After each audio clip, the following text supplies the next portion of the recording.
It's my pleasure to welcome BP Agrawal. He is the Executive Director and Founder of Sustainable Solutions, a not-for-profit doing amazing work in terms of harvesting rainwater in India and providing innovative solutions. So it's a true pleasure, Mr. Agrawal, to welcome you. Thank you very much. Let me ask you, you said earlier you shared a story about how this whole project got into being when you went to India. So why don't you start with that story so our audience could benefit from that as well? Mateen, the way it happened was, it was February 2003. I had invited a few friends for dinner, and they were talking about what can be done for India. Then one guy thumped the table and asked this question: guys, what difference will it make even if we were to give $100 million to India? There was a total silence, meaning probably it will not make any difference. Then the next question came, what will make difference? And our answer was, we need to find holistically sustainable solutions to the social problems of India. Out of them came three: water, health, and trash. We started with water, and that's how Akash Ganga was born. Water is a real scarcity need. So most of us who come from bigger cities in India face some sort of problem, but not as much, because there is always, and if you go to bigger cities like Mumbai or Delhi, there is, in some places, every day there's a water supply, so you don't have to worry about that. Some places, it's every alternate day. But you shared an interesting story earlier where somebody has to wait 2 weeks to get a pot of water. I mean, it is amazing to hear this kind of story in today's 21st century emerging India. So please share with us that story. Mateen, during my last visit, one journalist from NBC accompanied me to this villages. And in one village we went there were 400 families lined up with matka, and the children were running in the street, pani aa gaya, because that's the day the tanker came. And then everyone rushes for water. So this journalist asked the women there, how scarce is water? And her answer was, why ask me, just count the number of bachelors in the village. We did not realize what the connection is between the number of bachelors and the water scarcity. Typically we measure water scarcity in terms of rainfall, in terms of how deep the wells are, how much water is available. But they really don't tell the human side of it. So the connection between the count of bachelors and the water scarcity is, no father wants to marry her daughter, no brother wants to marry her sister in these villages, lest she spends all day fetching water. So that's the reason the number of bachelors. Now the water they get today, that water has to last for 2 weeks till the next tanker comes. That's how scarce drinking water is in villages. So if you're getting water once every 2 weeks, and all you can take is a bucketful or a pot full of water, that means you have some serious health consequences, because that water is so important to you and so scarce that you're going to use it only for food consumption.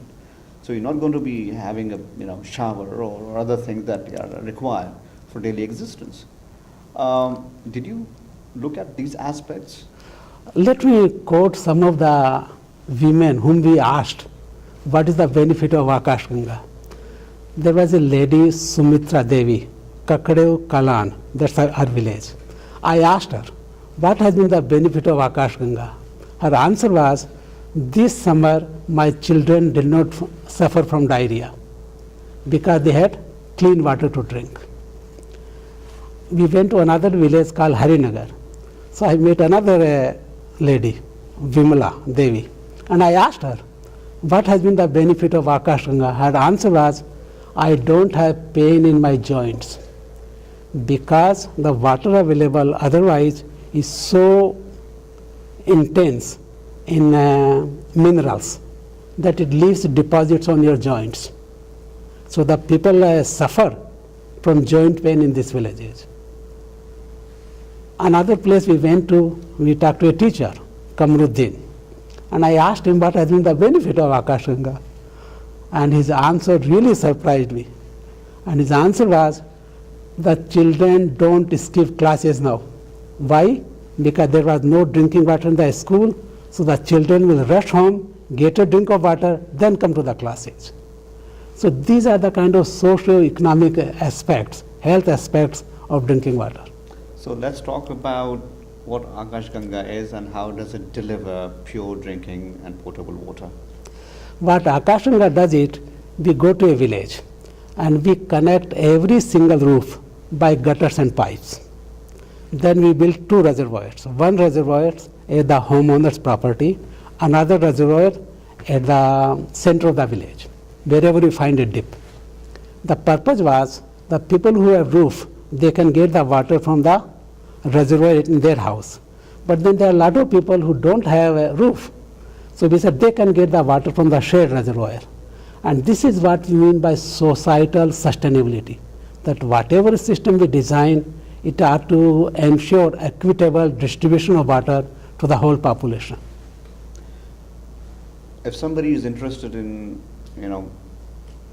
supplying that or buying that from you and donating it to a village in India, how does it work? First, these systems are capital intensive. It costs us about $80,000 per village. But the way we have created our economic model, we will recover all the cost from the village itself. Just imagine collecting $80,000 from a village of a population of 2,500. So we have built what we call social enterprise. Now the social enterprise is basically it is based on what Professor Muhammad Yunus, a Nobel laureate, he advanced the concept of social business. What we realized was that itself is not enough to ensure sustainability. So we took the Gandhian approach of sustainability. We have combined the two. And so Akash Ganga is a social enterprise where the individual can invest and they can get 1 to 3% return on their money. Or people can donate. So far we have built this system in 6 villages, mostly from funding from the World Bank, from MIT and other foundations. I just can't thank you enough for this work. I think it's such an impactful thing for so many people in India and many other poorer parts of the world. You're doing an amazing job. And it's been a true pleasure to talk to you. Well, my pleasure would be really for PanIIT to really adopt this program so they can put their banner. And with the goal that we are going to go and implement in 1,000 villages. I hope so, they'll do that. Thank you very much. Thank you. Thank you, sir.